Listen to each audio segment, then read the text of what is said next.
समाज की जो लड़कियां हैं उनको या लव जिहाद कह लो या इस तरह के अश्लील वीडियो उनके टेप करके उनको उनके जीवन। चाहे ज्वेलरी की कितनी ही डिजाइन्स बदलें, लेकिन अगर कुछ नहीं बदलेगा तो वो है ग्राहकों का तनिष्क पर विश्वास। अब ब्यूटीफुल डायमंड ज्वेलरी सिर्फ 6000 से शुरू। Tanishq, India motor circle, Ajmer. देखिए, अजमेर में सन 1992 में एक वर्ग विशेष की जो लड़कियां थी, बालिकाएं थी, उनको टारगेटेड करके उनके भविष्य के साथ खिलवाड़ किया गया, उनको बर्बाद किया गया।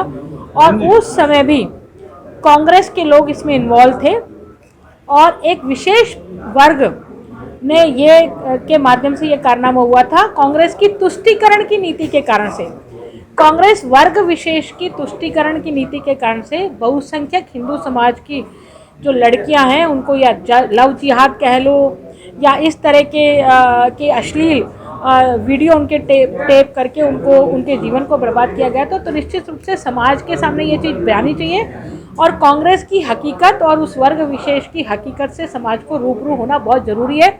अभी दिल्ली में जो साक्षी का कांड हुआ है, वो साक्षी का कांड हम देख सकते हैं। श्रद्धा मर्डर केस की मिस्ट्री अभी तक सुलझी नहीं है, वो हम देख सकते हैं। तो किस तरह से लव जिहाद के माध्यम से लड़कियों को फंसा करके ये जो किया जा रहा समाज में, ये बहुत ही घृणित है और इसकी सज़ा उन लोगों को मिलनी चाहिए। वाले बोले कि ये चुनाव आते हैं जब भी ऐसे मुद्दे आते हैं, पहले ऐसा नहीं है। चुनाव नहीं था, केरला फाइल्स आई तो कोई चुनाव नहीं था, राजस्थान में क्यों कोई चुनाव नहीं था। लेकिन अब चूंकि वो चीज़ें बाहर आ रही हैं जिनको कांग्रेस के शासन में दबा दिया गया था, वो चीज़ें बाहर आ रही हैं। तो सामाजिक रूप से आप एक भाईचारे की बात करते हैं, लेकिन वो भाईचारा कहाँ चला जाता है जब आप एक गिरोह बना करके, है ना, इस तरह से भोली भाली लड़कियों को, हिंदू समाज की लड़कियों को फंसाने का काम करते हैं, उनका जीवन बर्बाद करते हैं। तो उसको सचेत करना, समाज की उन बेटियों को भी सचेत करना आवश्यक है। इसलिए जागरूकता के नाते से ये चीज़ें आ रही हैं तो अच्छी बात है। हम दरगाह के अजमेर के ब्लैकमेल कांड में भी थे, जो अजमेर फाइल पिक्चर आ रही है, तो उसमें दरगाह वाले बोले कि ये साजिश। देखिए, मेरा ये कहना है कि कौन किस कहाँ से आता है ये मायने नहीं रखता, लेकिन कौन इसमें इन्वॉल्व था ये मायने रखता है।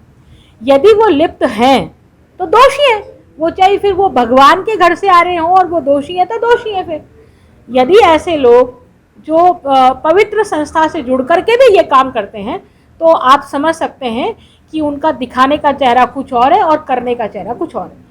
देखिए, सन 1992 में अजमेर के अंदर जिस प्रकार से ये घृणित कार्य हुआ, कुछ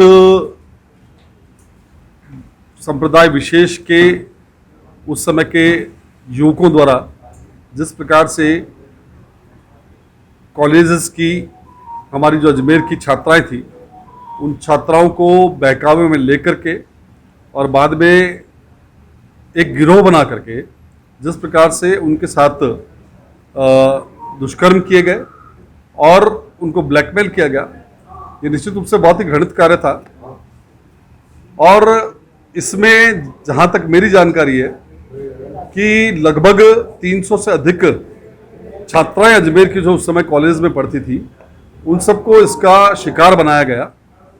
तो निश्चित रूप से जिन्होंने भी कृत्य किया वो निश्चित रूप से निंदनीय है और समाज के सामने आना इसलिए आवश्यक है कि ऐसे समाज विरोधी जो समाज कंटक तत्व हैं, उनसे हमारी आने वाली जो पीढ़ी है और आने विशेषकर जो हमारी जो बच्चियां हैं समाज की, वो उनसे सचेत रहे, सावधान रहे कि वो किस प्रकार से हथकंडे अपना करके और इस प्रकार के घृणित कार्य करते हैं।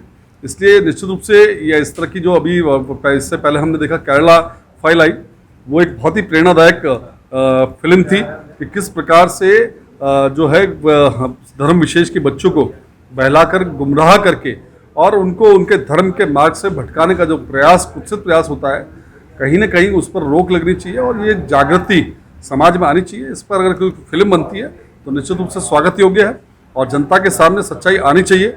जो लोग इसको दरगाह से जोड़ रहे हैं, मेरा मानना है दरगाह हम सबकी आस्था का केंद्र है, लेकिन ये जो घृणित कार्य करने वाले लोग हैं, ये कहीं भी किसी भी समाज के अंदर हो, किसी भी वर्ग से हो, किसी भी धर्म से हो, वो कहीं भी बख्शे नहीं जाने चाहिए, उनकी सच्चाई सामने आनी चाहिए।